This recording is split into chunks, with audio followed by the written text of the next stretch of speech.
Okay, so I'm going to talk a little bit about the economics, because I think this is, you know, besides the moral and the constitutional issues, which affect me greatly as a physician, in terms of particularly the moral issues of this law, but the economics are really terribly painful. Okay, can you go on? Great. Next slide.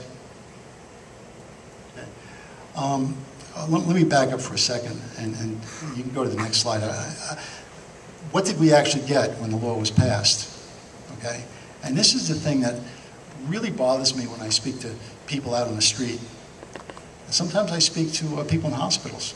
They don't have a clue as to what this law contains. Here's the deal. It's 2,700 pages.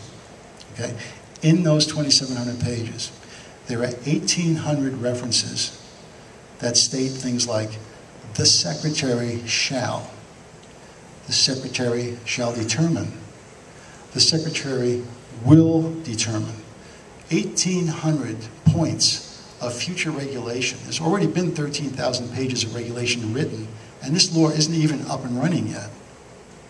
You know, it's about 4%, you know, underway. In 2014, it's locked into place. But this is a law that will be written for the next 100 years. And any time the government officials within the executive branch feel that they need this kind of control or that kind of control, or they need to clamp this down or have police power here, the secretary shall determine, the secretary will. This is a law that is absolutely guaranteed to breach every constitutional freedom you have. You go through the entire Bill of Rights, and you will find somewhere that this law can strip those rights away. I mean, it is unbelievable. What happened to the Catholic Church this year is only the beginning. And unfortunately, the president picked a tough adversary. You know, I'm a Roman Catholic, Patty's Roman Catholic. Our church has been around for about 2,000 years, so I think he picked the wrong fight, and it could be the thing that knocks him off. Anyway, this is a law that really takes control of every aspect of healthcare. Okay, next slide. Now, I'm not about to go through this, but this was out as the law was being developed in the Senate and the House, and it's now about 10 times bigger since it's been actually put into law. And I don't have a pointer, but on the extreme left-hand side,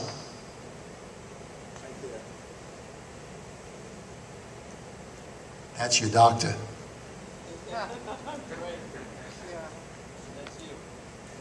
That's you. And this is the government. It used to be a little chunk of insurance that got in the way. You know, demanded second decisions, which I support for the most part, but, you know, there was paperwork and there were all kinds of irritations and limitations and rules that we had to deal with, and we kind of learned how to live with it. We still advanced as a great specialty, as a great profession, with unbelievable, miraculous things that can be done for patients. But it was a small chunk of irritation. This is a consuming and a separating influence that will draw doctors and patients far apart and make doctors really virtually almost irrelevant to the healthcare decisions that you people and I and my wife Patty will need to maintain our health and to keep us alive as we get older or whenever we get sick. So anyway, it's a terrible law. It's a law that will put this country into a socialist state because the government will have so much control. Now, what about the economics? Can you go on? Oh, this slide's kind of interesting because even though I try not to be extremely partisan, and after the Supreme Court ruling, I took my gloves off because I'm pretty partisan now, because to me this is a life and death fight. I'm not going to hold back. You know, I used to avoid the word Obamacare, and I used to be really polite, but the gloves are off because November 6th is the date, is the date. But I think Americans got the feeling after the law was passed and we began to see what was unfolding. Remember, we have to pass the bill to see what's in it, and you haven't seen much yet. I think Americans began to feel like that. We got screwed. We got taken.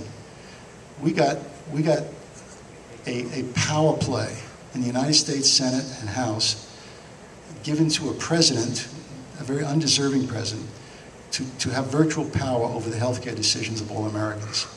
And this is where Americans, I think, arrived in 2010. And I give great credit to the Tea Party, because you saw the problem with Obamacare before most people.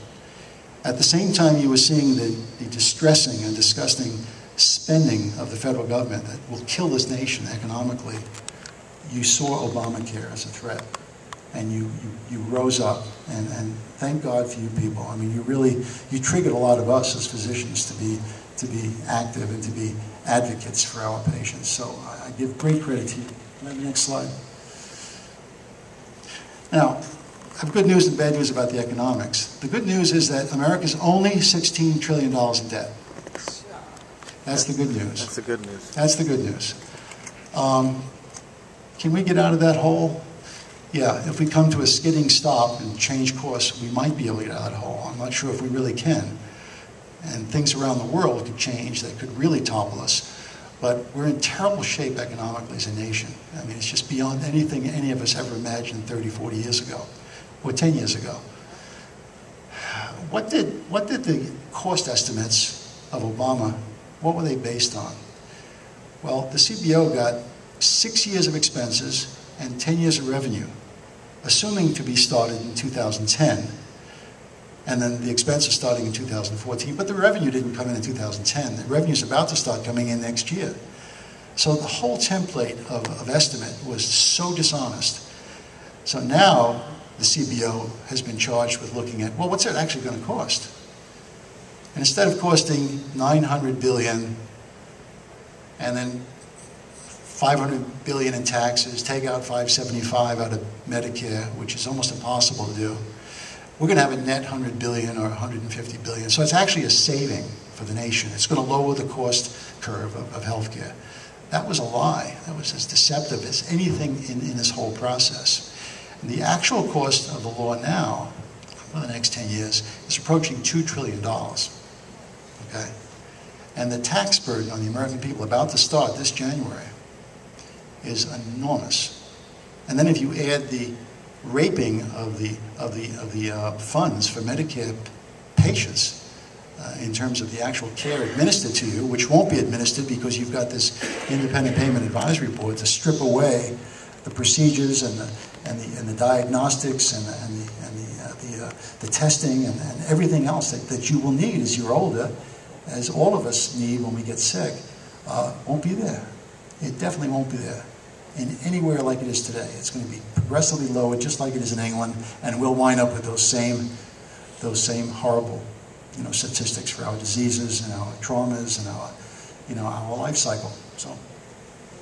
So bottom line is, when you add the taxes, which are arriving very shortly, if the election is unsuccessful in terms of President Romney being elected, the economic consequences are unbelievable. Okay, this is the next slide.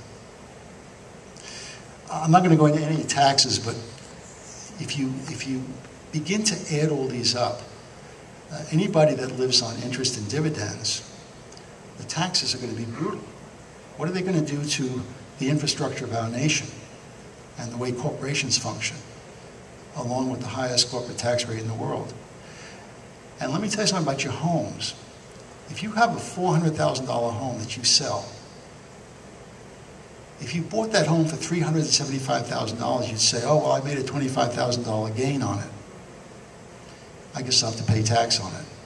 Okay, not only will your capital gains rate go up, but you'll have a 3.8% tax on top of that, and then you will get a 3.8% Obamacare tax on $400,000.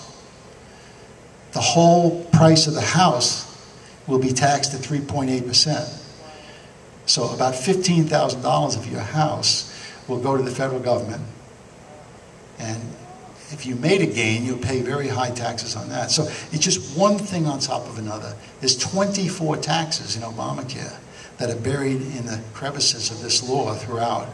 And they're going to rip hundreds of billions of dollars away from Americans, which means it comes out of the private sector and it ruins the economy, along with the other tax issues that we have in front of us in this election. So, next slide, please.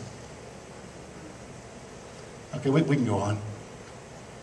Well, I don't want to get into the Supreme Court. I've kind of told you what I thought about Justice Roberts. He actually made a judgment on a law that hadn't been passed. He changed the law, legislated the law into a taxing province, and then decided it was constitutional for political reasons. And I was rather appalled. So not only do I not have faith in the executive branch and significant numbers of congressional people I don't have faith in, I kind of lost my faith in the Supreme Court too. That's why we really are at a turning point, a tipping point for this nation. The Supreme Court really made a bad call. And the genius of John Roberts may be demonstrated in November if we get a Republican Senate and if we get a Republican president. If we don't, the genius of John Roberts is pure stupidity, because we're going to have Obamacare forever. And with him in the office of presidency, it will be cemented forever on the 1st of January 2014. Next slide. Now, this Independent Payment Advisory Board, I've discussed this. I know we're short on time, so I'm not going to get into a lot of details. But the most egregious part of this is that up to 15 people will be appointed by the president to sit on a board that will decide what Medicare, and by 2020, what all insurance will pay for procedures, medications, diagnostics, screening, everything. Every aspect of medical care in terms of the payment will be determined by IPAB. Can I have the next slide?